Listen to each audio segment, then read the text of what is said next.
잘 지내셨습니까? 날씨가 매우 추웠죠? 아마 최근에 우리가 느끼지 못했던 아주 혹독한 추위를 우리가 느낄 수 있었습니다.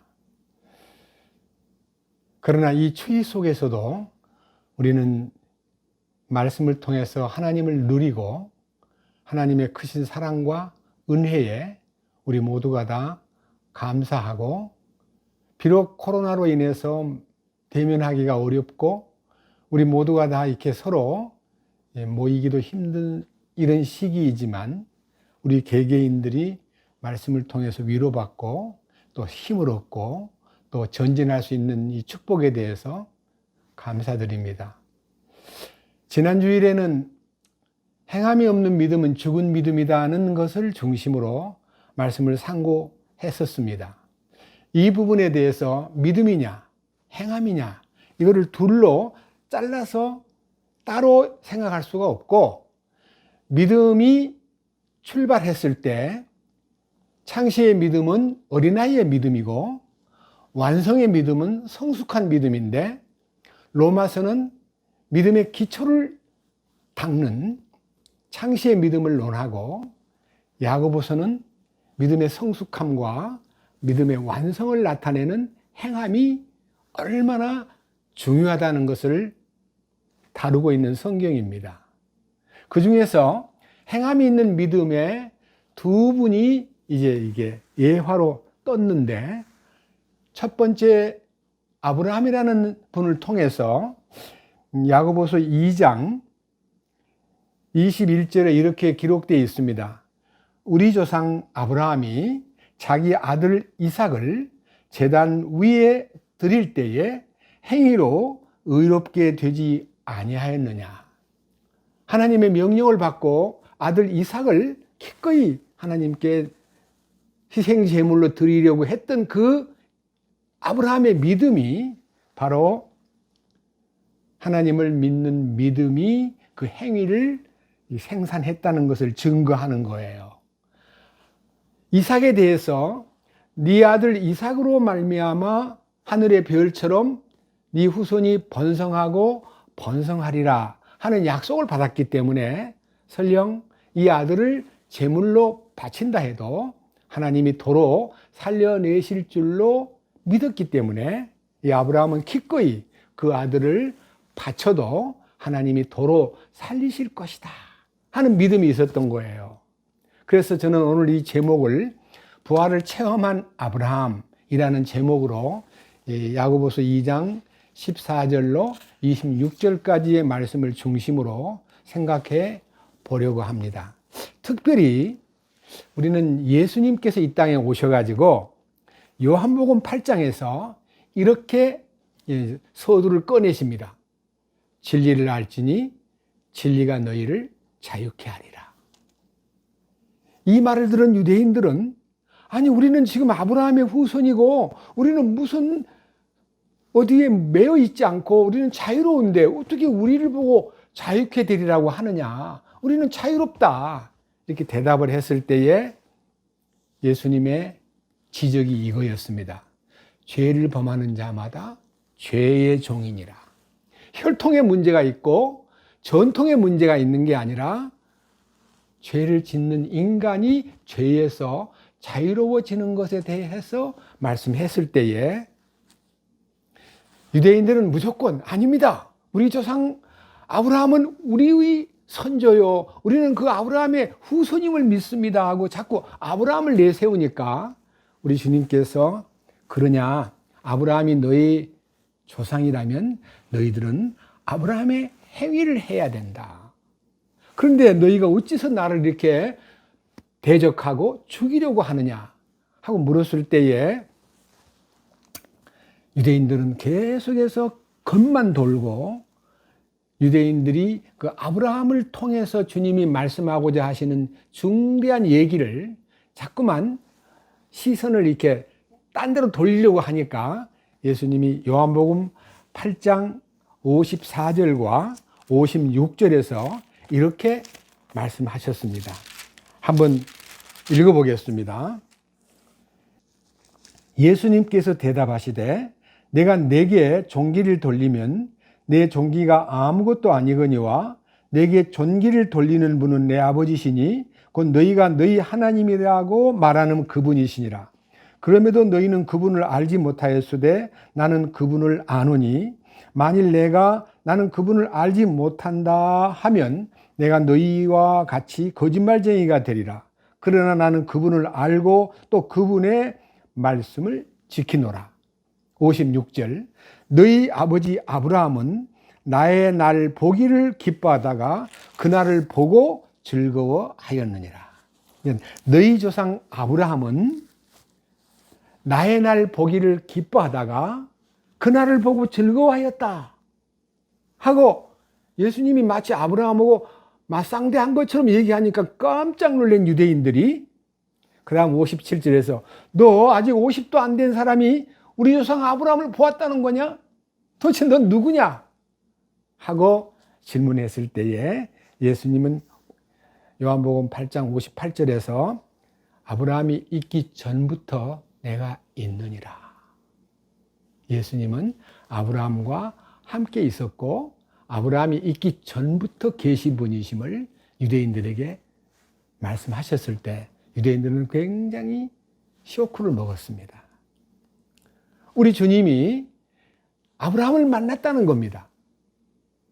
그러니까 우리는 우리 주님이 바로 하나님이심을 믿게 되고 우리 주님이 그 아브라함이 믿음의 조상이 되도록 하나님이 이끌어 주신 손길에 대해서 우리는 말씀을 오늘 야고보서 2장 14절에서부터 26절까지의 말씀을 통해서 아브라함의 그 신앙생활의 여정을 주의 깊게 살펴보면서 그의 아들 이삭을 바치는 그 믿음이 그 행동을 만든 믿음이 얼마나 아름다운 믿음인가를 우리가 마음속에 사모하고 그 아브라함을 통해서 많은 믿음의 과정에서 특별히 부활에 이르는 믿음.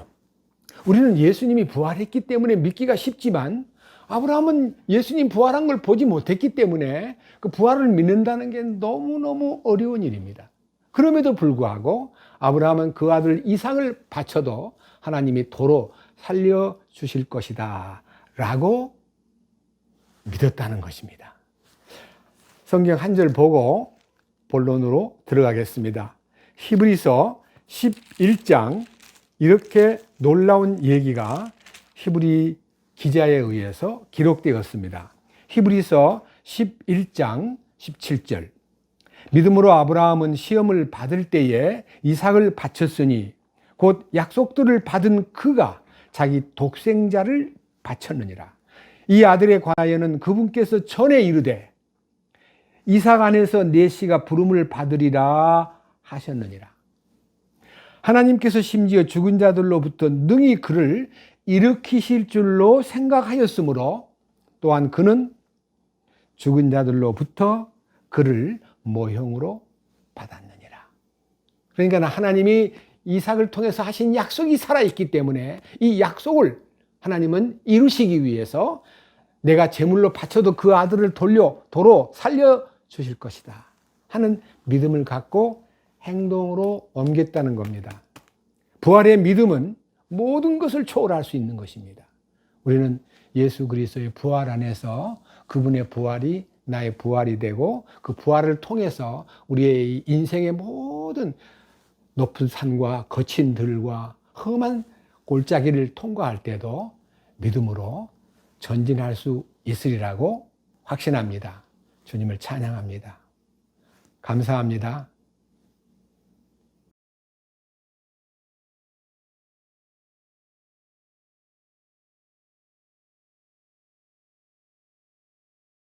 야고보서 2장 오늘은 14절 말씀에서 26절까지 말씀을 봉독하겠습니다.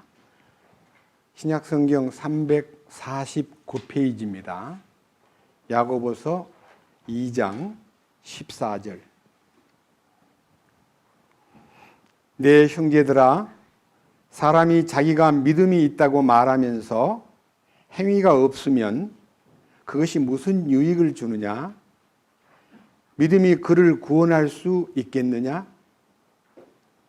만일 형제나 자매가 헐벗고 일용할 양식이 없는데 너희 중에 누가 그들에게 이르되 평안히 떠나가라, 너희는 따뜻하게 하고 배부르게 하라 하고는 몸에 필요한 그것들을 너희가 그들에게 주지 아니하면 그것이 무슨 유익을 주느냐? 이와 같이 믿음도 행위가 없으면 그것만으로는 죽은 것이니라. 참으로 어떤 사람은 이르되 너희는 믿음이 있고 나는 행위가 있으니 내 행위가 없는 네 믿음을 내게 보이라. 나는 내 행위로 내 믿음을 내게 보이리라 하느니라. 네가 한 하나님이 계시는 줄 믿으니 잘하는도다. 마귀들도 믿고 떠느니라. 그러나 오 허무한 사람아, 행위 없는 믿음이 죽은 것인 줄을 네가 알고자 하느냐? 우리 조상 아브라함이 자기 아들 이삭을 제단 위에 드릴 때에 행위로 의롭게 되지 아니하였느냐? 네가 보거니와 믿음이 그의 행위와 함께 일하고 행위로 믿음이 완전하게 되지 아니하였느냐? 이 아브라함이 하나님을 믿으니 그것을 그에게 의로 인정하셨느니라 하시는 성경 기록이 성취되었고 그는 하나님의 친구라 불렸느니라. 그런즉 너희가 보거니와 사람이 행위로 의롭게 되고 단지 믿음으로 되지 아니하느니라. 또한 이와 같이 창녀 라합이 사자들을 받아들이고 그들을 다른 길로 보냈을 때에 행위로 의롭게 되지 아니하였느냐? 영이 없는 몸이 죽은 것 같이 행위 없는 믿음도 죽었느니라. 26절 말씀까지 말씀을 읽었습니다. 잠깐 다시 한번 기도드리겠습니다. 주님, 오늘은 야고보서 2장 14절 이하를 말씀을 읽었습니다. 이 말씀 속에 영이 없는 몸이 죽은 것 같이 행위 없는 믿음은 죽었다고 말씀하십니다. 우리가 이 말씀에 합당한 사람이 되고 믿음만 아니라 행함이 뒤따르는 참된 열매 맺는 사람이 되기 위해서 우리 주님께서 이 말씀을 통해서 우리 상태를 개개인의 마음속에 말씀을 통해서 보여주시고 우리가 참으로 주님이 원하시는 행위라는 열매를 맺는 귀한 자녀로서 합당한 하나님을 기쁘시게 하는 위치에 설 수 있도록 도와주십시오. 오늘도 이 거룩한 말씀 안에 담긴 하늘에 속한 비밀을 열어주시고 우리로 하여금 이 말씀을 듣기만 하여 자신을 속이는 자가 되지 않고 이 말씀을 듣고 이 말씀을 통해서 자기 상태를 깨달음으로써 주님이 원하시는 삶의 그 깊이로 성령님의 도우심 안에서 순종할 수 있도록 이끄시옵소서. 말씀을 전하는 자의 생각과 입을 주장해 주시고 주님 홀로 나타나셔서 우리에게 기름 부음과 성령의 감동으로 이 말씀이 함께 공유되고 함께 누림이 되고 함께 순종하는 기쁜 신앙생활을 영위할 수 있도록 돌봐 주시옵소서. 우리 주 예수 그리스도의 거룩하신 이름으로 기도드렸습니다. 아멘. 제가 오늘 읽은 이 성경 말씀은 14절에 그대로 제목이 나와 있는 대로 행위 없는 믿음은 죽은 믿음이다는 대전제 아래 이 말씀이 기록되어 있습니다. 제가 지난 주간의 설교를 통해서는요, 이 자유의 법은 왕가의 법이며 자유케 하는 완전한 법은 사랑의 법이다.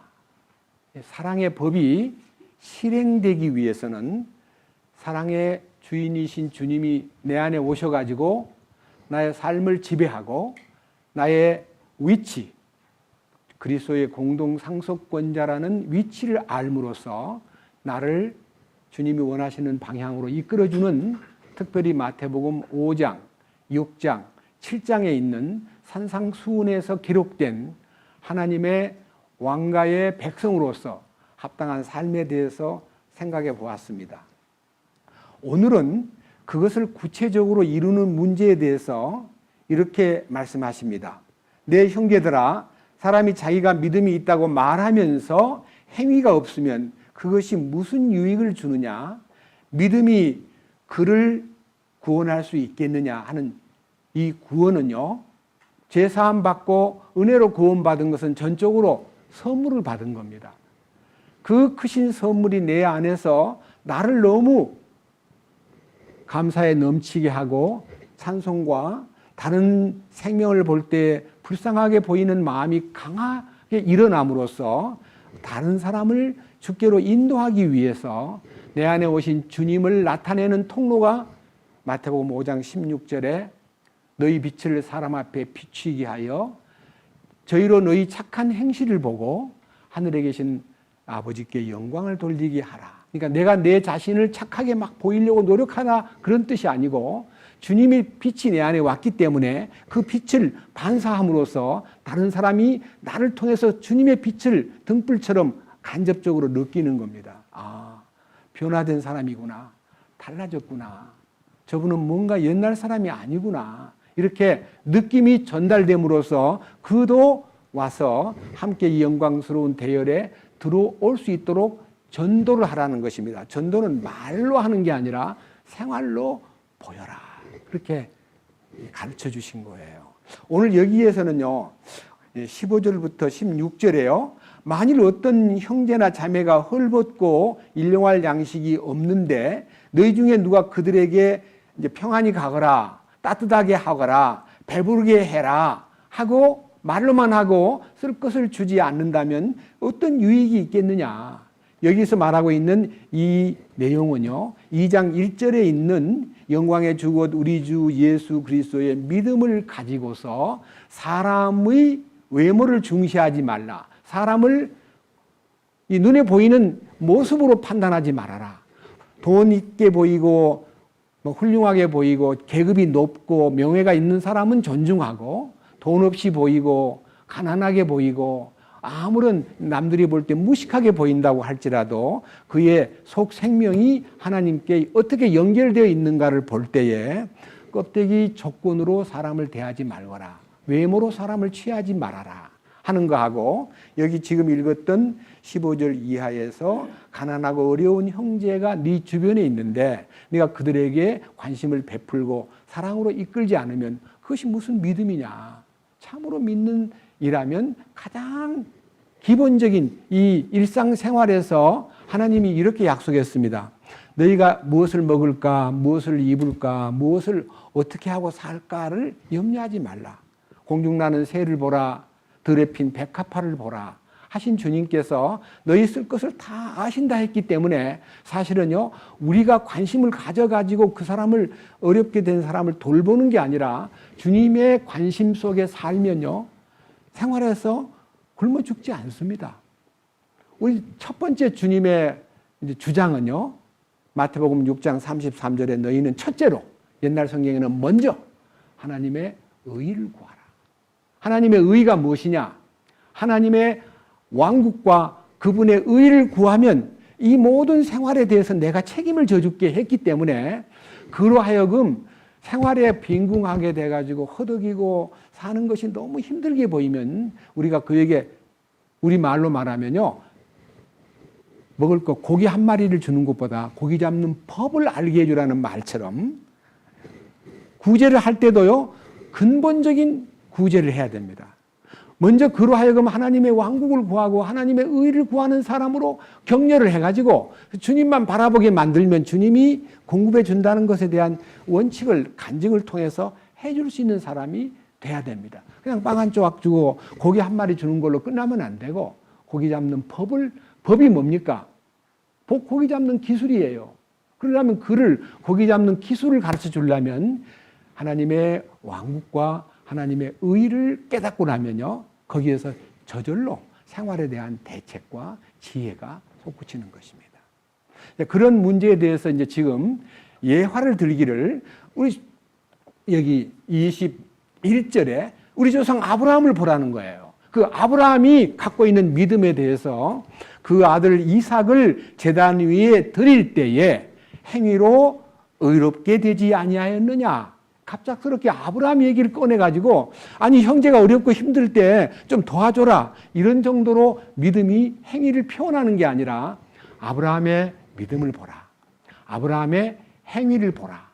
저는 이게 아브라함의 믿음과 행위에 대한 문제에 대해서 깊이 생각해야 될 필요를 느낍니다. 아브라함은 참 부자로 살았습니다. 갈대아 우르에서 떠날 때는 맨손으로 떠났는데 하나님께서 그에게 엄청난 복을 허락했습니다. 이 복이 우리가 생각할 때 아브라함처럼 이삭처럼 야곱처럼 부자로 살아야 된다. 우리가 부자가 돼야 된다. 이런 강조점을 갖고 있는 분들이 많지만요. 하나님은 그 부를 먼저는 2장 5절에서 기준을 세워주셨습니다. 그 부가 뭐냐? 내 사랑하는 형제들아 귀를 기울이라. 하나님께서 이 세상의 가난한 자들을 택하사 믿음에 부요하게 하시고 또 자신을 사랑하는 자들에게 약속하신 하나님의 왕국의 상속자들로 삼지 아니하셨느냐. 그러나 너희는 가난한 자들을 업신여겼도다. 그래서요, 가난하다는 것에 대해서 우리가 가난을 피부로 느낄 만큼 난 너무 가난해. 난 가난한 것이 서러워. 난 가난 때문에 내가 미치겠어. 이렇게 가난에 눌려 있는 사람은요, 믿음의 부요에 들어갈 수가 없습니다. 이 가난해졌을 때에 하나님의 뜻이 어디에 계신가? 내가 왜 이렇게 가난 속에 살아야만 되는가에 대해서 깊게 하나님과 교통이 될 때 하나님이 너가 그렇게 가난해진 이유는 내가 너한테 믿음의 부요를 주기 위해서 기회를 만들어준 거야. 라고 하는 그 가난이라는 굴레에서 허덕허덕하면서 못 살겠다는 안타까움으로 불평할 게 아니라 그 가난한 환경 속에서 주님을 찾는 마음을 주신 것이 우리가 가난하게 된 참 중요한 의미라고 생각합니다. 저는 어린 시절에 너무 가난했습니다. 참 가난 때문에 서러움도 많이 당하고 학교에서는 4학년 때부터 5학년 사이에 월사금이라고 돈 얼마 되지도 않은 이 매달 내는 납부금을 못 냈다고 선생님이 야, 너 돈 가져와. 나가. 쫓겨나가지고 집에 가도 돈 없는 거 아니까요. 가다가 저 언덕에 앉아가지고 가만히 벌레 보고 메뚜기 보고 그 다음에 이게 앉아가지고 있다. 집에 가도 돈이 없으니까. 그렇게 해가지고 이제 공부 끝날 즈음 돼서 가면요. 선생님이 갖고 왔어? 지금은 돈이 없습니다. 그렇게 해서 선생님한테 아주 괄시를 당한 때가 여러 번 있었습니다. 그래서 너무 그 가난 때문에 공부를 제대로 못하니까 성적이 안 올라가잖아요. 수업 시간에 쫓겨났으니까 공부가 안 되잖아요. 너무너무 막 마음이 막 고달프고 아프고 막 괴롭고 그런 시절이 저 어린 시절에 특별히 4학년 때 가장 강했었습니다. 그런데 이제 5학년 선생님은 이제 참 좋은 선생님을 만나가지고 저를 전혀 인간적으로 대우도 안 해주던 선생님 밑에서 컸는데 5학년 담임 선생님이 참 저를 격려를 해주기를 너는 할 수 있어. 너는 잘할 수 있어. 너는 아주 굉장히 잠재력이 있어 하고 저를 격려해주고 칭찬해주는 바람에 저는 5학년 때 전 학교, 그러니까 특활 활동에 제가 이제 소위 말하는 주산부에 들어갔는데 주산 경진대회에서 전 학교에서 1등을 했습니다. 주산 경진대회에서 1등 하니까 막 이상하게 그거 하나 탁 튀어 올라오니까 딴 게 막 살아나는데 그 다음부터 국어도 잘하고 그 당시 산수도 잘하고 잘못하는 건 이제 음악하고 미술만 좀 빼놓고 참 잘했습니다. 4학년 때 32등 하던 사람이 5학년 때 3등으로 올라갔습니다. 그만큼 선생님 잘 만나니까 사람이 바꿔지더라고요. 이게 무슨 말이냐? 저는요, 여러분과 저가요, 하나님과의 관계가 딱 열리면요, 이 세상 사람들하고 상상도 못할 만큼 추월할 수 있고 높아질 수 있는 게, 다시 말하면 속에 있는 생명이 계시될 때에 눈이 열리고 세상이 보이고 똑똑해진다는 걸 믿습니다. 그렇기 때문에 그때부터 이제 공부를 열심히 하다 보니까 이제 6학년 딱 졸업하고 6학년 때도 좀 서러움을 당했어요. 그런데 이제 중학교 들어가면서부터 굉장히 자신 있게 공부를 하면서 이게 남들한테 떨어지지 않는 위치에서 소위 말하는 어린 시절을 보냈습니다. 예수 믿고 구원받은 다음에는 더 변화됐는데, 예수 믿기 전에는 주님과의 만남이 이루어지기 전에는 늘 자신 없고 늘 이렇게 위축되고 늘 앞에 나가서 말하는 것도 두렵고 늘 다른 사람의 시선이 무서웠는데 23살 때 군대 생활하면서 구원을 받고 나니까요. 사람이 전혀 안 무서운 거예요. 막 자신이 막 불타는 거예요. 그래서 저는 자신 있게 23살 때 군대에서 군종 목사실에, 군종실에 근무하면서 사단에 있는 신병 교육대 이제 훈련병들을 한 200~300명 모아놓고 설교를 거기서부터 하기 시작했습니다. 그러니까 많이 훈련이 된 거죠. 벌써 지금 세월로 말하면 어느덧 50년이 넘었습니다. 근데 저는 제가 그러한 환경에서 주님이 주시는 이 말씀 속에 한번 보십시다. 21절, 우리 조상 아브라함이 자기 아들의 이삭을 제단 위에 드릴 때에 행위로 의롭게 되지 아니하였느냐. 네가 보거니와 믿음이 그의 행위와 함께 일하고 행위로 믿음이 완전하게 되지 아니하였느냐. 이 말씀을 읽을 때요. 히브리서 12장에 우리 주님께서 믿음의 창시자요 완성자이신 예수님을 바라보자. 믿음이 출발할 때 주님의 믿음이 출발돼야 되는데 내 믿음으로 출발하면 뒤집어지고 변화가 무쌍한데 주님 안에서 믿음이 시작되면 여기 2장 1절에 있는 영광의 주 곧 주 예수 그리스도의 믿음을 가진 자, 그러니까 예수 그리스도의 믿음을 가진 자는 영광스럽게 그 믿음이 그냥 멎어 있는 게 아니라 완성되는 길까지 가는데 이 아브라함의 케이스에서 창시의 믿음, 자, 창시의 믿음에서 완성의 믿음. 자, 창시의 믿음은 뭐를 얘기하느냐? 완성의 믿음은 무엇을 얘기하느냐? 자, 이제 우리 성경에서 창세기 15장으로 가서 창시의 믿음을 한번 보겠습니다. 자, 창시의 믿음 창세기 15장 1절입니다. 이 일들 뒤에 주의 말씀이 환상 속에서 아브라함에게 임하여 이르시되 아브라함아 두려워하지 말라. 나는 네 방패요 네가 받을 지극히 큰 보상이니라. 이제 아브라함이 그돌라오멜의 연합 군대가 이 가나안 땅 남부 지역을 침투해 가지고 이 소돔 고모라를 그리고 거기 주변에 있는 모든 나라를 다 쳐서 엄청난 인민과 재산을 노획해 가지고 끌고 가 버렸습니다. 조카 롯도 그때 끌려갔습니다. 이 소식을 들은 아브라함이 하나님 앞에 모든 것을 맡기고 그 그돌라오멜의 군대와 연합군들을 다 무찌르고 그들을 다시 노획물을 되찾고 소돔과 고모라의 인민들을 되찾아 가지고 승리를 거두었는데 그 승리의 결과를요 전혀 취하지 않고 다 소돔 왕에게 물려주고 그리고 조카도 소돔 왕을 따라가 버리고 아브라함은 소돔 왕이 제안해 준 모든 재물을 당신이 취하시오라고 할 때 그 재물을 거절함으로써 하나님이 나타나서 내가 너의 방패가 되어주고 너의 큰 보상이 되어주마라고 했을 때 아브라함이 하나님 저는 다른 거 원하지 않습니다. 이 말은요 나는 아들이 없는데 그때 나이가요 성경을 보면요 17장을 보면은요 1절에 99세가 되었고 여기 이스마엘을 낳기 전이니까요 80세 중반쯤 되었을 때에 하나님이 아들을 주마 하는 약속을 딱 하자마자 아유 하나님 저는 지금 나이가 들어서 이제 애는 바랄 수가 없고 내가 다마스쿠스에서 데리고 온 엘리에서를 제 하인인데 그 씨로 양자를 드릴까 합니다 하니까 아니야. 데리고 온 자식은 네 친자식이 아니고 상속자가 될 수 없어. 네 몸에서 날짜가 네 씨가 된단 말이야 하고 씨를 주겠다고 약속을 함으로써 아브라함이 그 말을 듣자마자 15장 6절입니다.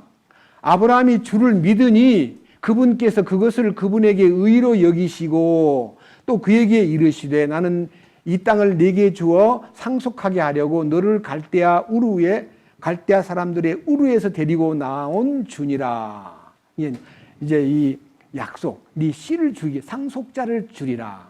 네 뱃속에서 난 자가 네 상속자가 되리라 하는 상속자가 된다고 하는 이 다시 말하면요 이삭을 준다는 약속을 믿었을 때에 그 믿음을 의로 여기셨다 그랬습니다.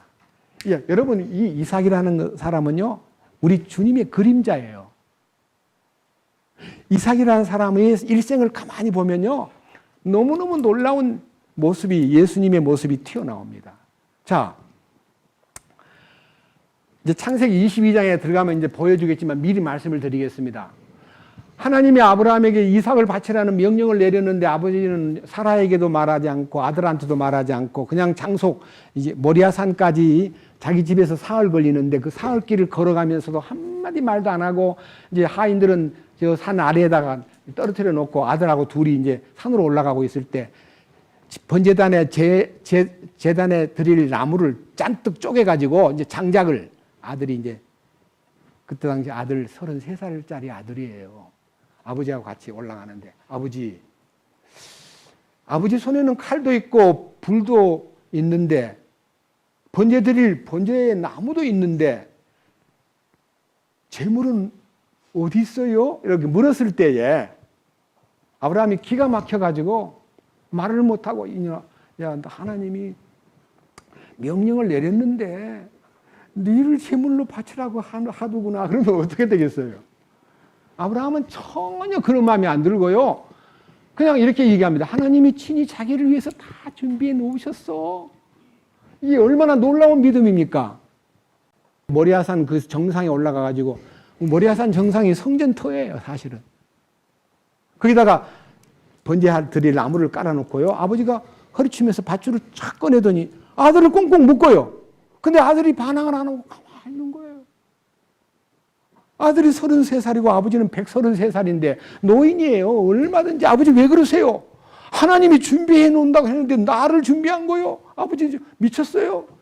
대들만 다는데 이삭이 아무 말도 안 하고 번제단에 묶인 채 딱 올려놓고 칼을 들어서 아브라함이 탁 죽이려고 그럴 때 하나님이 아브라함아 네 아들에게 손대지 마라.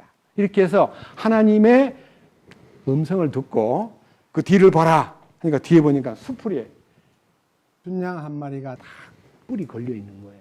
그래서 그 양을 잡아다가 대신 바치고 이삭은 풀어주면서 그 이삭이 주님의 그림자예요. 그래서 이 이삭을 주마하는 약속, 이게 사실은 옛 언약의 포인트가 예수님을 보내마 하는 약속이에요. 이 약속을 믿으면 그것이 의로워지는 거예요. 이 의를 칭의라 그럽니다. 칭의.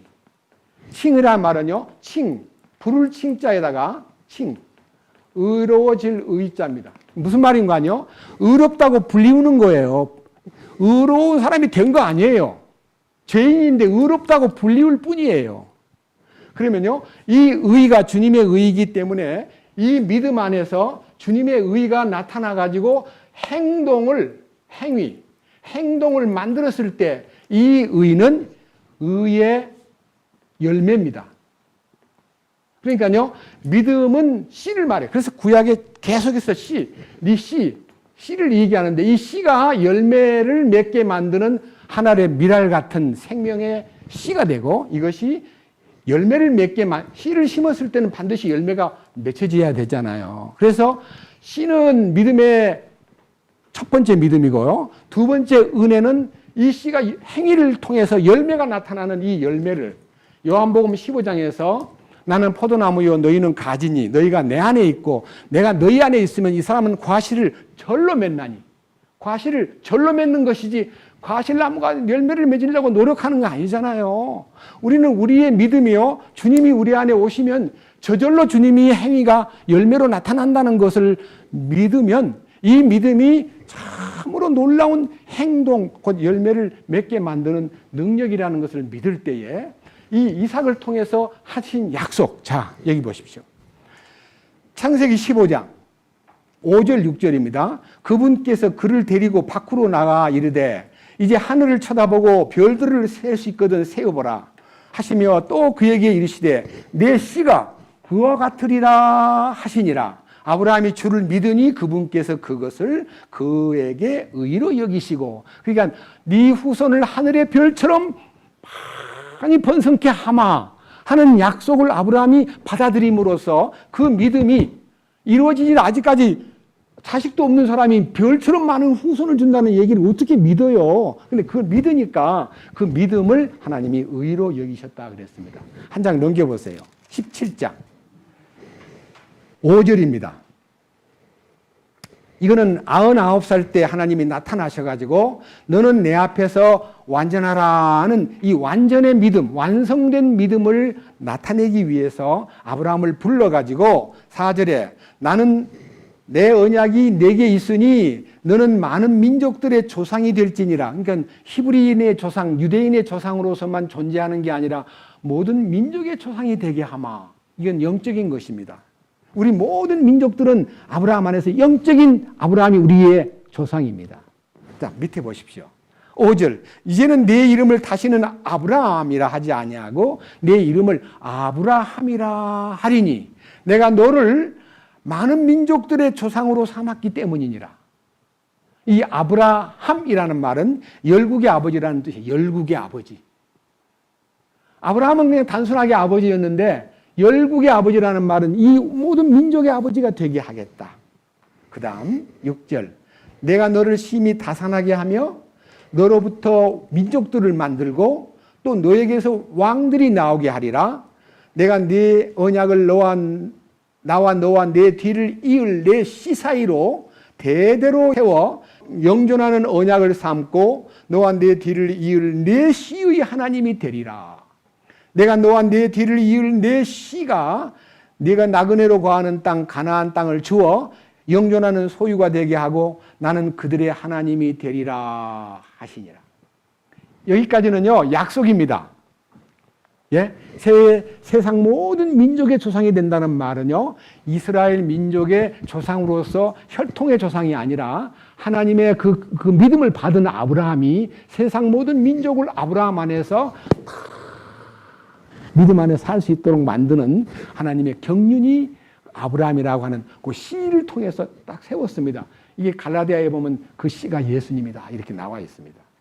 그러니까 여기서 말하는 네 씨 하는 것은 예수님을 얘기하는 거예요. 자, 갈라디아서 3장 15절입니다. 갈라디아서 3장 15절 읽습니다.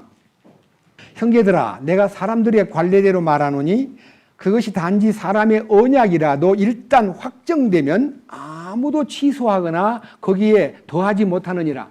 이제 확정된 언약은 누구든지 취소를 시키거나 보탤 수가 없다. 그대로 된다. 16절.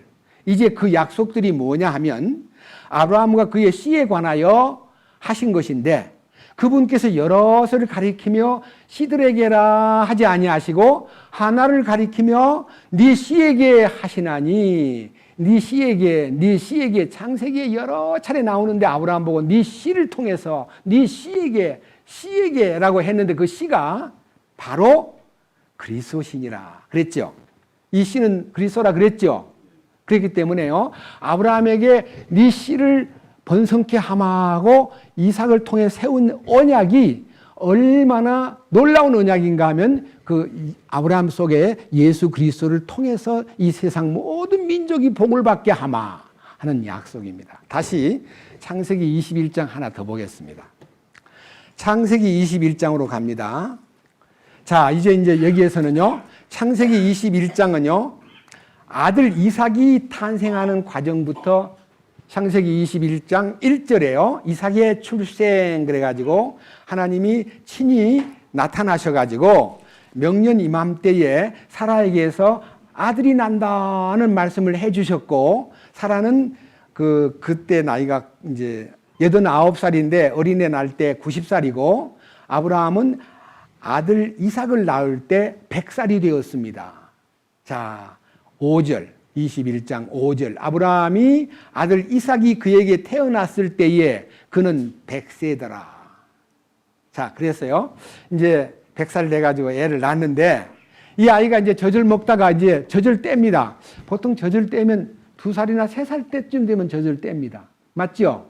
그럼 아브라함 나이가 103살쯤 됐을 때입니다. 자, 보세요. 자, 8절 창세기 21장 8절입니다. 아이가 자라매 젖을 떼고 이삭이 젖을 떼던 바로 그날에 아브라함이 큰 잔치를 베풀었더라. 그러니까 애가 젖을 떼는 날 하나님이 잔치하는 것이 바로 오늘날 여러분과 제가요, 히브리서 5장과 6장 사이에서 도의 초보를 버리고 젖 먹는 생활을 중지하고요, 단단한 음식을 먹는 것이 이 영적인 성장의 큰 하나의 변화다. 그래서 우리는 맨날 설교만 듣고 기도만 듣고 예수 믿는 생활을 하다가 이제는 내가 단단한 식물을 먹으면 의의 말씀을 경험하게 되고 그 다음에 내 입에서 감사와 찬양이 막 흘러나오면서 주님의 간증을 하는 사람이 될 때에 하나님이 그렇게 기뻐한다는 뜻이에요. 잔치를 벌리고 있는데 자 9절 이하를 보면요, 노예 여자였던 하갈의 아들 이스마엘이 이삭을 조롱하고 이삭한테 못된 짓을 하는 거예요. 자 9절, 이에 사라가 보니 이집트 사람 하갈의 아들 곧 그녀가 아브라함에게 낳아준 아들이 이삭을 희롱하더라. 아니 이제 이스마엘은 나이가 13살 차이기 때문에 아마 그때 되면 15살이나 16살쯤 됐는데 어린애에 이제 석 달, 3살쯤 된 이삭을 조롱한다는 말은요, 애를 잘 도와주는 게 아니라 애를 갖다 이상하게 희롱하는 걸 보는 순간에 사라가 막 성질이 확 솟구쳤습니다. 자 10절, 그러므로 그녀가 아브라함에게 이르되 이 노예 여자와 그녀의 아들을 내 쫓으소서. 이 노예 여자의 아들은 내 아들 이삭과 함께 상속자가 될 수 없나이다. 여기에서 이런 얘기를 하면요, 야, 그 좋은 잔치라는 날 사라가 성질을 내가지고 노예 여자인 이스마엘을 내 쫓아버리라고 하는 그 얘기를 했을 때요, 집안이 굉장히 어두워져 버렸습니다. 아브라함 마음을 한번 보세요. 11절, 자기 아들로 인하여 이 일이 아브라함의 눈앞에 큰 근심거리가 되니라. 아브라함도 인간이기 때문에 저 큰애도 아들이고 자기가 낳은 아들 아닙니까? 작은애도 아들인데 둘 다 잘 키우고 싶은데 내 쫓아버리라 그러니까 이 아브라함이 근심을 하고 있을 때 하나님이 아브라함에게 계시가 열렸습니다. 자 12절, 하나님께서 아브라함에게 이르시되 그 아이나 네 노예 여자로 인하여 그 일을 네 눈앞에 근심거리로 두지 말고 사라가 네게 말한 모든 것에서 그녀의 목소리에 귀를 기울이라.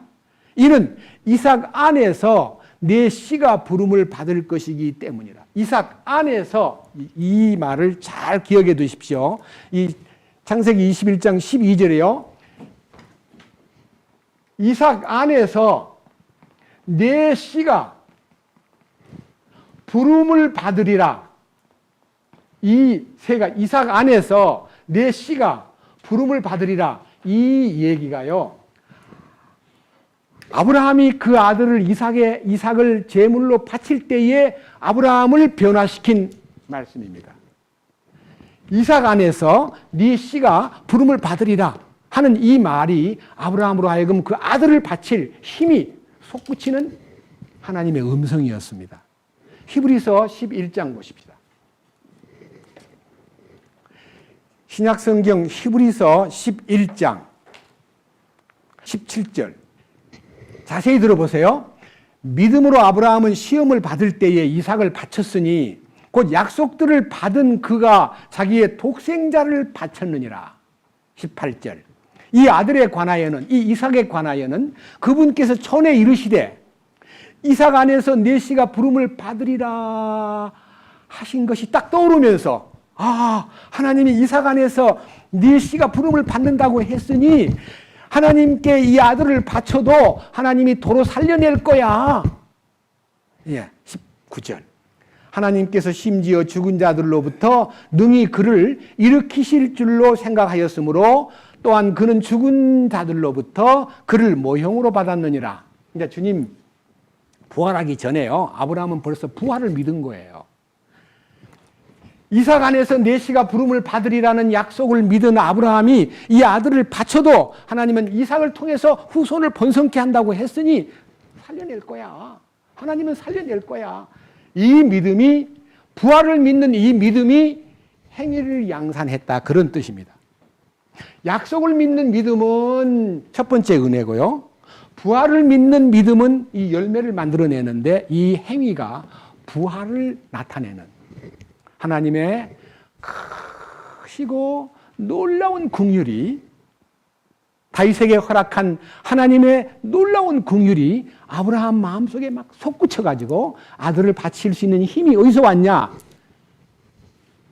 이삭으로 인하여 이삭 안에서 네 씨가 부름을 받으리라는 말씀이 아브라함 마음에 살아서 막 솟구치니까 이 아들을 바쳐도 하나님은 도로 살려낼 거야.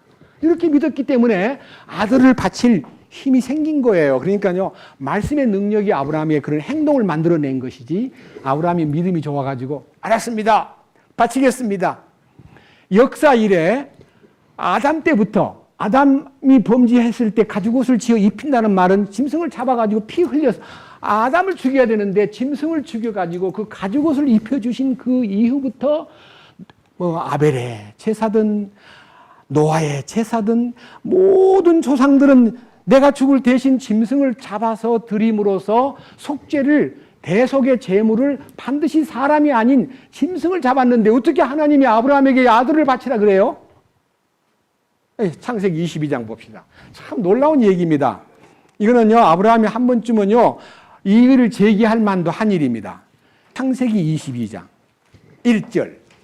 이 일들 뒤에 하나님께서 아브라함을 시험하시려고 그에게 이르시되 아브라함아 하시니 그가 이르되 보소서 내가 여기 있나이다 하매 그분께서 이르시되 이제 네 아들을 곧 네가 사랑하는 내 유일한 아들 이삭을 데리고 모리아 땅으로 가서 거기서 내가 네게 일러줄 산들 중에 하나에서 그를 어떻게 하라고요? 좀 더 크게요. 뭘로 드리라고요? 번제의 헌물이 뭐예요?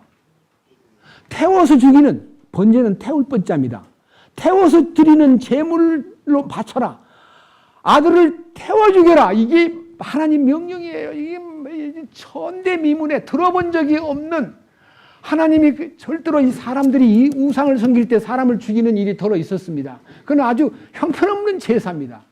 그래서 제물을 대신 양이나 소나 한 비둘기나 염소를 바쳐서 하나님께 대신 죽는 길을 만들어 놓았는데, 그 대신 죽는 죽음의 의미가 예수님이 하나님의 어린 양으로 오셔가지고 대신 죽을 것을 보여주셨는데, 하나님이 이삭을 번제 허물로 바치라는 말을 딱 듣는 순간에 제가 이제 아브라함 같으면, 하나님, 제가 지금까지 상식으로 하나님이 한 번도 사람을 제물로 바치라는 적이 없는 줄로 알고 있는데요, 왜 어찌 나한테만 아들을 태워 죽이라고 그러십니까? 하나님, 이삭을 통해서 씨가 번성하고 하늘의 별처럼 많은 후손이 나게 아마 하신 하나님, 차라리 나를 받으세요. 나를 태워주세요. 이렇게 대안을 제시할 만도 해요. 근데 아브라함이요, 말 한마디도 안 해요. 이 보세요. 22장 3절. 뭐라고 되어 있습니까? 아브라함이 아침에 일찍 일어나 나귀 안장을 얹고 자기와 함께한 자기 청년들 2명과 자기 아들 이삭을 데리고 번제 헌물에 쓸 나무를 쪼개어 가지고 일어나 하나님께서 자기에게 말씀하신 지정된 장소로 가기 시작했습니다. 며칠 동안 걸어갔냐면요, 4절을 보니까 셋째 날에 아브라함이 그 장소에 도달했다 그랬습니다. 여러분, 아브라함은 사흘 동안 어떤 길을 걸었겠습니까? 죽음의 길을 걸은 거예요. 기분 좋은 일을 할 때는 아들을 데리고 가면서 콧노래도 부르고, 아들아 공기도 막지? 기분이 참 좋다. 우리 같으면 찬송 부르면서 가야 되는데 아브라함은 여기서 가는 길이요, 죽음의 길을 걷는 거예요. 아브라함은 지금 속에서 막 아들을 바치라는 명령을 받고 새벽 일찍 일어나가지고 아들을 데리고 하인들 2명과 함께 이제 산으로 가는데 사흘길을 걸어갔다는 겁니다. 그 사흘길이요, 성경에 의미가 있기 때문에 셋째 날이라는 이 어휘가 또 있습니다. 셋째 날. 제가 성경에서 우선 셋째 날의 비밀을 잠깐 동안 한번 보여드리겠습니다. 예언의 말씀 중에서 셋째 날은요, 마태복음 20장에 있습니다. 보시겠습니다. 마태복음 20장 17절, 예수님께서 예루살렘으로 올라가실 때에 길에서 12 제자를 따로 데려다가 그들에게 이르시되 보라, 우리가 예루살렘으로 올라가노니 사람의 아들이 배반을 당해 수제사장들과 서기관들에게 넘겨지매 그들이 그를 정죄하여 죽게 하고 이방인들에게 넘겨주어 그를 조롱하고 채찍질하고 십자가에 못 박게 할 것이요. 뭐라 그랬어요? 셋째 날에 그가 다시 일어나리라. 몇 날에요? 그러니까 아브라함이 셋째 날에는 그가 죽음의 길을 걸었지만은요, 장소 모리아를 보는 순간에 셋째 날이 된 거예요. 셋째 날은 부활의 능력이 지금 아브라함에게 나타났다, 그런 뜻입니다. 그 다음 보십시다. 조금 넘겨가지고요, 마태복음 27장을 보겠습니다. 놀라운 얘기가 있습니다. 자, 27장 62절. 자, 이제 예수님이 십자가에 못 박혀 돌아가셨습니다. 자, 62절. 이제 그 이튿날 곧 예비일 다음 날에 수제사장들과 바리새인들이 함께 빌라도에게 와서 이르되 각하여 저 속이는 자가 아직 살아있을 때에 말하기를 내가 셋째 날에 사흘 뒤에 다시 살아나리라고 한 것을 우리가 기억합니다. 그러므로 명령하여 그 돌무덤을 셋째 날까지 굳게 지키게 해주세요. 제자들이 밤에 와서 그 시체를 훔쳐가고 난 다음에 그분을 죽은 자 가운데서 일어났다고 하면 이 잘못된 일로 인해서 너무너무 큰 어려움이 올까봐 염려가 됩니다. 파수꾼을 시켜서 사흘 동안 꼭 무덤을 지키게 합시다. 그래서요, 얼마만큼 강하게 무덤을 지켰냐면요, 66절. 이에 그들이 가서 그 돌을 봉인하고 파수꾼을 세워 돌무덤을 굳게 지키니라. 봉인했다는 말이 뭔 말인지 아세요? 빌라도가요, 종이에다가 자기 사인을, 도장을 딱 찍어가지고요, 무덤, 우리 무덤은 흙무덤이지만 이스라엘 무덤은 돌무덤이에요. 이렇게 굴을 파가지고요, 여기다가 돌을 이렇게 딱 해서 여기다가 완전히 봉인을 해놓은 거예요. 이거 봉인을 뜯으면요, 사형 판결을 받습니다. 이거 누구든지 이걸 뜯으면요, 제자들이 와가지고 이걸 뜯고 무덤문을 열려면 봉인을 뜯어야 될 거 아니에요. 근데 봉인을요, 제자들이 와서 뜯은 게 아니고 속에서 천사가 와가지고 무덤문을 여니까 지키던 군인들이 다 도망가 버리고 예수님 부활하신 거예요. 그러니까 제가 말씀드리고 싶은 거는요, 이 일이 하나님의 계획에 의해서 예수님의 부활을 막으려는 빌라도의 도모와 그 봉인을 통해서 어느 누구도 이 무덤문을 못 열게 해놨는데, 부활하신 주님이 부활하시는 그날 입구에 돌이 자 보세요. 28장 1절. 안식일이 끝나고 주의 첫날이 밝아오기 시작할 때에 막달라 마리아와 다른 마리아가 돌 무덤을 보러 갔는데 보라, 큰 지진이 났더라. 이는 주의 천사가 하늘로부터 내려와서는 가서 그 입구에서 돌을 뒤로 굴러내고 그 위에 앉았기 때문이라. 주님 부활하신 후에 천사들이 와가지고 그 돌을 치워버리고 빌라도의 임봉도 뜯어내버리고 그 다음에 주님이 부활하셨습니다. 자, 이 일이요, 오늘날 우리에게 주는 의미가 너무 크기 때문에 우리는 성경에서 이 역사가 바로 복음의 핵심이다 하는 뜻입니다. 복음의 핵심. 좀 넘어가서 고린도전서 15장을 갑니다. 15장 3절과 4절, 5절까지 보면요, 셋째 날의 비밀이 나옵니다. 내가 또한 받은 것을 무엇보다도 먼저 너희에게 전하였노니 그것은 곧 성경 기록대로 그리스도께서 우리의 죄들로 인해서 죽으시고, 그 다음에 4절, 묻히셨다가 성경 기록대로 셋째 날에 다시 살아나시고, 그 다음 5절, 게바에게 보이시고 다음에 12 제자에게 보이셨다는 것이라. 그 셋째 날의 비밀은 그리스도의 부활입니다. 그래서 아브라함이 사흘 동안 죽음의 길을 걸었지만요, 모리아 제단을 보는 순간에 아브라함은 살아난 거예요. 그러니까 그 아들을 바칠 수 있는 힘은요, 부활 능력이 아브라함 안에 머물렀기 때문에 이삭안에서 내 씨가 부름을 받으리라는 이 약속을 믿은 아브라함이 이거 행동을, 이 믿음을 갖고 이 행동을 자아낸 겁니다. 이 믿음의 씨가 행동이라는 열매를 맺은 겁니다. 그 아브라함이 부활을 경험한 겁니다. 그래서 하나님의 능력의 말씀으로 아브라함이 부활을 체험하다. 그것이 아브라함의 믿음입니다. 우리가요, 신앙생활 하는 데 있어서 가장 중요한 것은 부활을 체험하는 겁니다.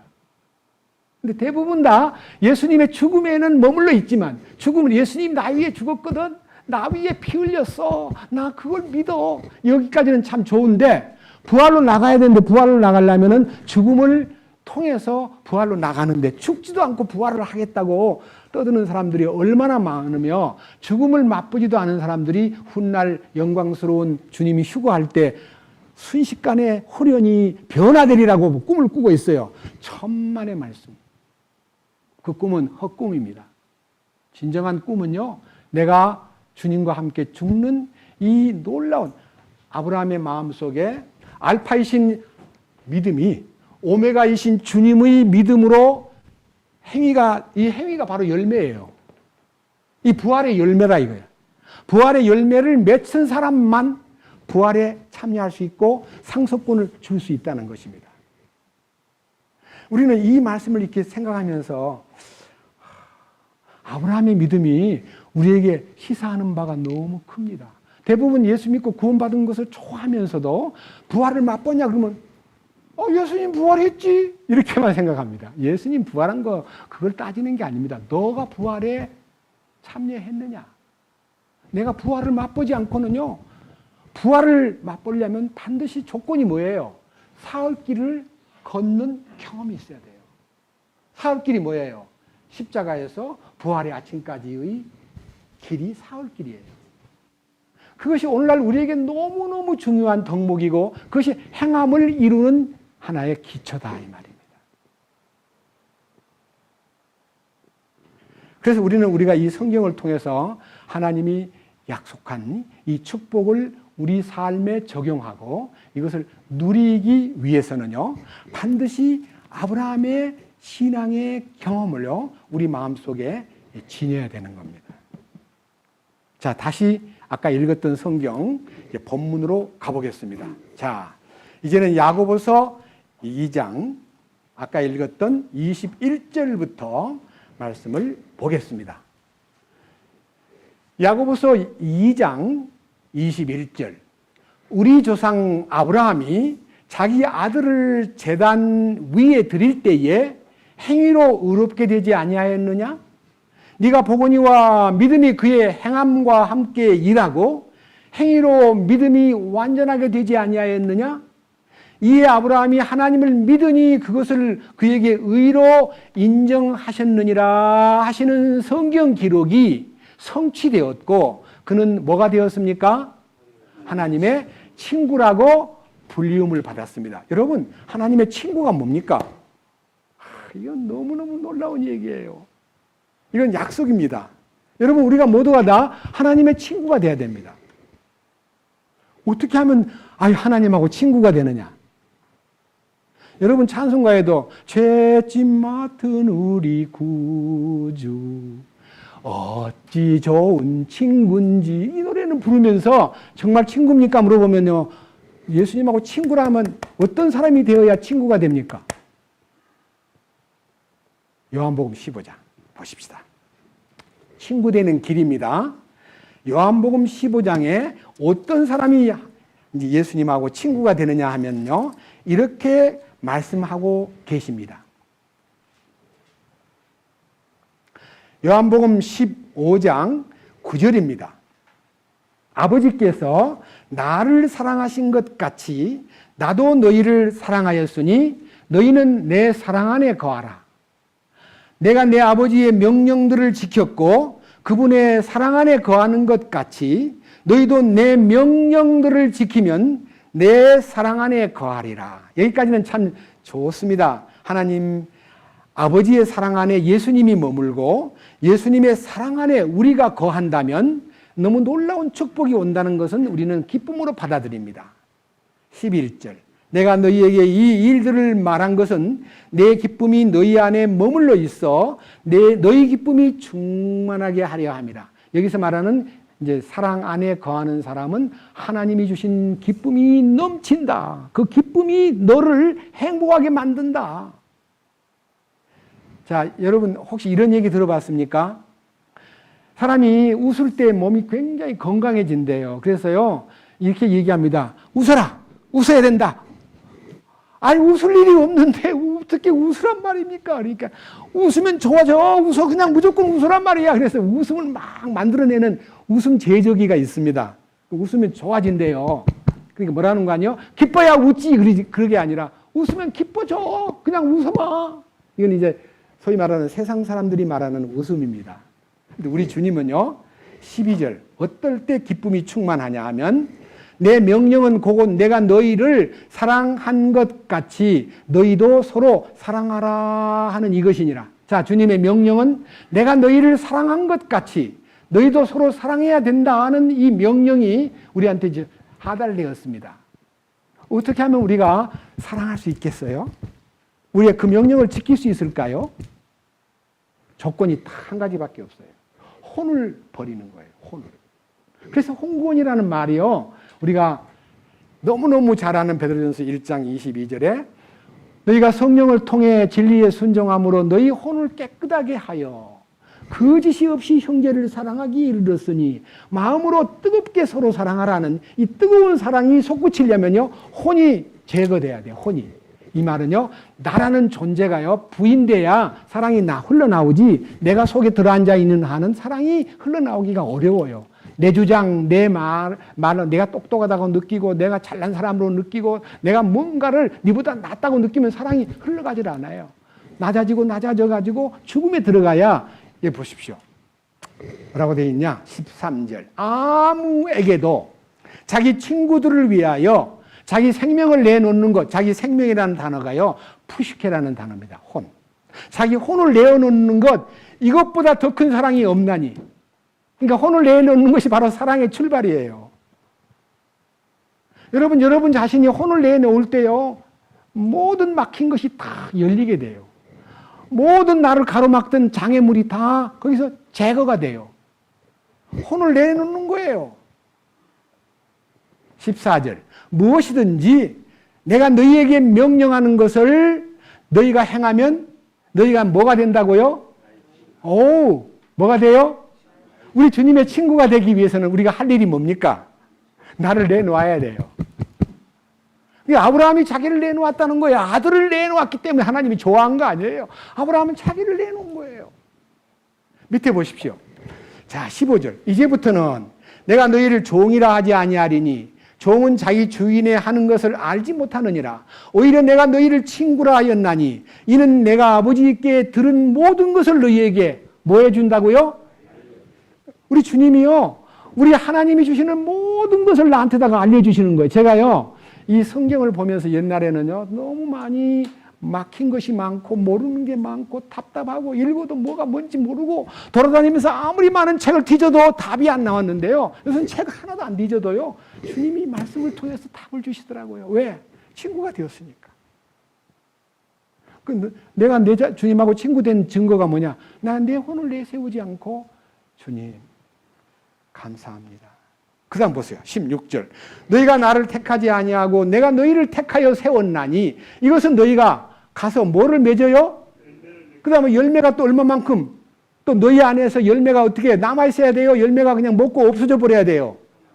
열매가 남아있어야지요. 아브라함이 맺은 열매가 지금도 남아가지고 우리가 먹고 있잖아요. 아브라함이 이삭을 바친 그 일은 열매예요. 근데 열매가 오늘날 이 야고보서를 통해서 맞아.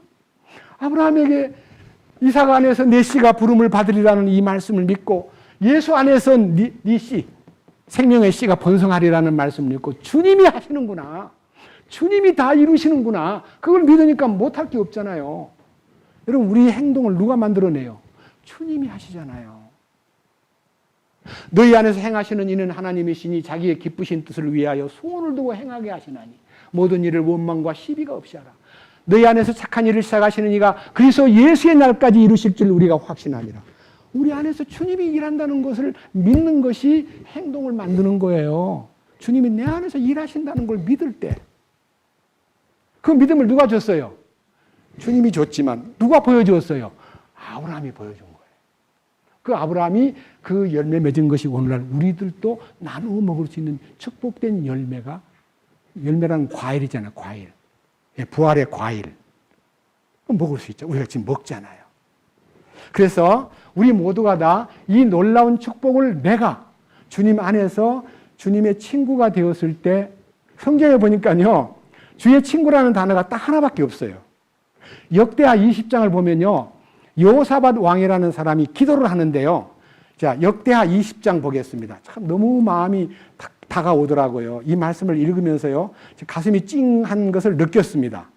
역대하 20장은요, 구약 성경 581페이지입니다. 이 580페이지. 이 여호사밧 왕은 누구냐 하면요, 분열 왕국 남조 이스라엘의 4대 왕인데요. 굉장히 훌륭한 일들을 많이 한 사람이고, 하나님을 두려워하면서 하나님을 향해서 모든 걸 열어놓고, 그 당시 이 왕정 정치를요, 이 25년 동안 이 이스라엘, 남조 이스라엘을 통치하던 이 여호사밧은요, 굉장히 훌륭한 선정을 베푼 왕인데요. 그가 어떤 어려운 일이 딱 왔을 때요, 하나님께 기도를 드리는데, 자, 20장 1절. 이 일 뒤에 또 모압 자손과 암몬 자손이 암몬 족속 외에 다른 사람들과 함께 와서 여호사밧을 치며 싸우려 함으로, 그러니까요, 지금은 이 암몬과 모압이라는 나라는 요르단에 속하고 사우디에 일부 속한 나라인데요. 굉장히 강한 롯의 후손들이요, 강하게 막 번식을 해가지고 남조 이스라엘 두 지파밖에 없는 쬐그마한 나라를 도시국가와 같은 작은 나라예요. 그걸 쳐들어온 거예요. 그때 그가 하나님 앞에 기도를 하는데요. 3절. 여호사밧이 두려워하고 주를 구하기 위해 스스로 작정하며 온 유다에게 금식을 선포하며. 전쟁이 벌어졌는데 전쟁 대비를 하지 않고 기도하면서, 금식을 하면 이제 어찌 되겠어요? 그때 6절.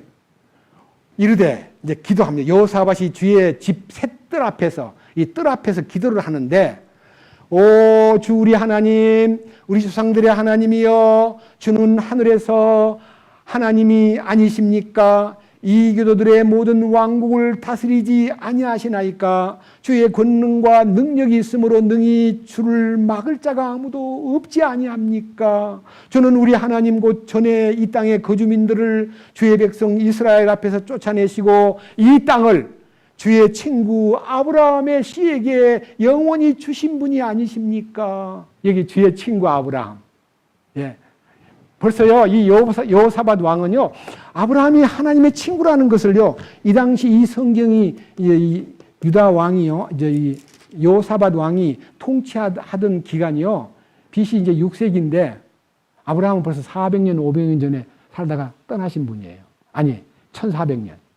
이 여호사밧 왕이 살던 때는 아브라함이 BC 2000년경 사람이기 때문에 1000몇백 년 전에 살던 그 아브라함이 주님의 친구라는 것을 믿습니다. 주님, 이 민족을 도와주세요. 우리는 그 아브라함의 후손들입니다.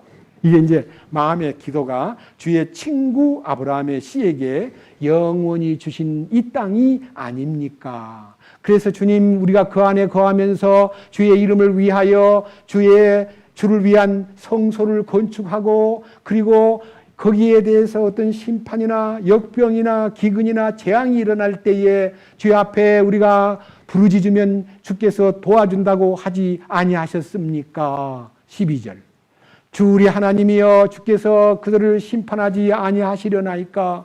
우리를 치러오는 이 큰 무리를 대적할 능력이 우리에게는 없습니다. 우리가 어떻게 할 줄도 모르겠습니다. 우리는 주님만 바라보겠습니다. 주여 도와주시옵소서. 이렇게 이제 기도를 했는데요. 그 기도의 결과로 이 여호사밧 골짜기에서 완전히 브라가 골짜기에 찬송 소리를 듣고요, 하나님이 완전히 그 원수를 섬멸해버린 이 승리의 얘기가 20장에 다 나옵니다. 아브라함은 하나님의 친구입니다. 여러분, 우리가 하나님의 친구가 되는 길이 무엇입니까? 그의 사랑 안에 머물면서 그의 명령을 준행하는 것입니다. 하나님의 명령, 아들을 바쳐라 하는 명령과 똑같은 명령이 나에게 왔다고 합시다. 내게 가장 귀한 것을 요구하실 때 내가 어떻게 해야만 그것을 따르겠습니까? 말씀이 내 안에 와야 돼요. 네 씨 안에서, 이삭 안에서 내 씨가 번성케 한다. 네 이삭 안에서 내 씨가 부름을 받았다. 아, 예수님이 내 안에서 일하신다는 뜻이구나. 아멘. 이게 마음이 아멘 될 때에 모든 것이 이게 탁 풀어지는 거예요. 이해하시겠죠? 부탁합시다. 제발 우리 흠이하게 예수 믿고 막 설교 들을 때는 좋다고 막 좋다 하고 집에 가가지고 잊어버리고 몸대로 사는 건 이건 안 돼요. 예수 믿는다 그러면서 왜 자기 마음대로 살아요? 정말 주님을 따르는 것이 무엇인가?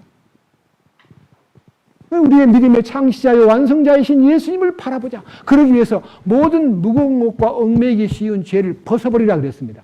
아브라함은 아브라함 안에 있는 이 고민을 여보 하나님이 어젯밤에 아들을 바치라 그러는데 어떻게 하면 좋을까? 의논하면 될까요? 안 될까요? 제가 볼 때는 아브라함보다는 아브라함의 아내인 사라가 더 센 사람 같아요. 어떻게 센 걸 봤냐? 생일 야친날 여보! 저 하갈하고 저 이스마엘을 쫓아버려요. 그러니까 아브라함이 마음이 약해가지고 어떻게 하면 좋을까? 하나님이 네 아내 말을 듣고 그대로 해라. 하나님이 아브라함을 아내의 말을 듣고 용기를 내라. 이렇게 한 걸 보면요. 아브라함보다는 사라가 좀 센 편이에요. 근데 그에다가 의논하면 문제가 뒤집어져요? 안 뒤집어져요? 여러분 하나님 명령 받으면 부부끼리 의논해야 돼요? 안 해야 돼요? 내한테 내린 명령 의논해서 하라가 아니기 때문에 의논을 하지 말고 무시하라 그런 말이 아니고요. 말을 꺼냈다가는 문제가 생기니까요. 수행하기를 하나님이 이삭안에서 내시가 부름을 받으리라고 하셨어. 도로 죽은 자 가운데서 살려내실 분이야. 약속을 어기시는 분은 하나님이 아니시지. 이렇게 믿었을 때에 그런 행동을 만들어내는 놀라운 결단이 솟구쳤듯이 우리는 주님의 명령을 받으면요. 수행하기를 주저하지 않고 순종하면요. 그 일이 나중에 큰 축복으로 온다는 것입니다. 그 대신요. 여기에 나타나 있는 얘기를 들으면 위로가 됩니다. 자, 갈라디아서 한 장 보고 마치겠습니다. 갈라디아서 오늘은요. 이 갈라디아서에 나타나 있는 4장 22절부터 이 말씀을 보면요. 아, 사라를 통한 하나님의 계획이 참으로 크고 놀라운 것이구나. 이걸 느끼게 됩니다. 22절 기록된 바 아브라함에게 두 아들이 있었는데 하나는 노예 여종 하갈에게서 났고 다른 하나는 자유로운 여자 사라에게서 났다 하였느니라. 그러나 노예 여자에게서 난 자는 육체를 따라 났고 자유로운 여자에게서 난 자는 약속으로 말미암았느니라. 이것들은 풍윤이라. 이들은 두 언약인데 하나는 시내산에서 나와 속박당하게 하는 자니 곧 하갈이라. 시내산은요 율법을 내린 산이다 이 말입니다. 율법을 내린 산은 인간에게 부담을 주는데 25절 이 하갈은 아라비아에 있는 시내산이요 지금 있는 예루살렘에 해당하는 곳으로 자기 아이들과 더불어 속박 중에 있느니라. 그러나 위에 있는 예루살렘은 자유로운 자니 곧 우리 모두의 어머니라. 기록된 바 수태하지 못한 자여 너는 기뻐할지어다. 산고를 치르지 못한 자여 너는 소리 지르고 외칠지어다.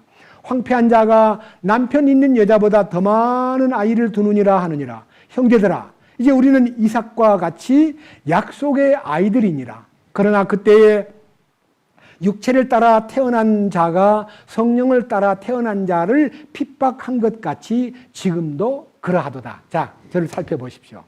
여러분 우리에게 두 개의 자아가 있습니다. 하나는 육체를 따라 난 옛사람이 있고요. 성령을 따라 난 새사람이 둘이 동거를 했습니다. 근데 누가 이겨요? 로마서 7장을 보면 누가 이깁니까? 원하는 바 선을 행치 않고 원치 않는 바 악을 행하는 게 누구예요? 육신이잖아, 육신. 육신이 세요. 뭐 여러분들은 육신이 뭐 약해서 뭐 넘어진다? 아니요. 육신이 너무 센 거예요. 고집도 세고 주장도 세고 욕심도 세고 다 세. 그러니까 이 영적인 것이요 항상 맥을 못 추는 거예요. 원하는 바 선을 행하지 않고 원치 않는 바 악을 행하게 만드는 이 육신이 강하기 때문에 이 영적인 소욕을 거절하고 육신이 막 혼하고 이제 짝짝꿍이 돼가지고 우리 인생을 망가뜨리는 거예요. 그런데 육체를 따라 태어난 자가 성령을 따라 태어난 자를 핍박한 것 같이 지금도 그렇다. 그럼에도 불구하고 성경 기록이 뭐라고 하더냐? 너의 여자와 그녀의 아들을 내쫓아라. 너의 여자의 아들은 자유로운 여자와 함께 절대로 상속자가 되지 못하라 하느니라. 그런즉 형제들아 이처럼 우리는 너의 여자의 아이가 아니요 자유로운 자의 아이니라. 자유로운 자의 아이라는 말은요 거듭난 생명을 소유했기 때문에 단호하게 육체를 끌어내야 돼요. 육체를 끌어내는 게 어떻게 끌어냅니까? 여러분, 나를 갖다 피파하고 막 나를 막 때리고, 야, 이거 물러라, 니 죽어라, 이렇게 해서 되는 거 아니고, 십자가에만 탁 연합을 하면 육체에 속한 것이 저절로 탁 죽습니다. 우리는 십자가에 연합하는 것만, 옛사람을, 갈라디아 5장 24절, 바로 옆에 한번 보십시다. 5장 24절, 그리스도께 속한 사람들은 애착들과 정욕들과 함께 무엇을 십자가에 못 박았습니까? 육신. 이 육신. 이 육신이라는 게요, 이 고깃덩어리를 말하는 게 아닙니다. 이 육신 안에 있는 모든 메커니즘, 오간 기능을 통해서 죄짓게 만드는 모든 기능, 이것이 딱 십자가에서 끝난 거예요. 그거를 하갈과 이스마엘을 내쫓는 것과 똑같은 현상입니다. 내쫓아야 됩니다. 단호하게 거절해야 됩니다. 아니라고 말해야 됩니다. 들으려고 마음먹으면 너 들으지 마. 너는 우리 집의 상속자가 아니야. 이 육신을 거절해야 되는 거예요. 속에서 막 뭐가 이거 속 붙인다고 해서 용납하면 그거 이제 다시 이제 이스마엘이 들어와가지고 집안에서 난리를 피우는 거예요. 이스마엘 들어오게 해야 돼요? 못 들어오게 해야 돼요? 그럼 여러분 육신이 찾아왔을 때 육신을 맞이해야 돼요? 거절해야 돼요? 노라고 말해야 돼요? 아니라고, 너 못 들어와. 하나님이, 나는 드리고 싶은데 하나님이 못 들어오게 했어. 너는 물러가. 그래서요, 그 이스마엘 후손이 지금 번성해가지고 사우디아라비아, 요르단 막 여러 나라를 만들어가지고 이스라엘은 700만 명도 안 되는데 그 주변 나라는 1억 2천만 명이 된다 그러잖아요.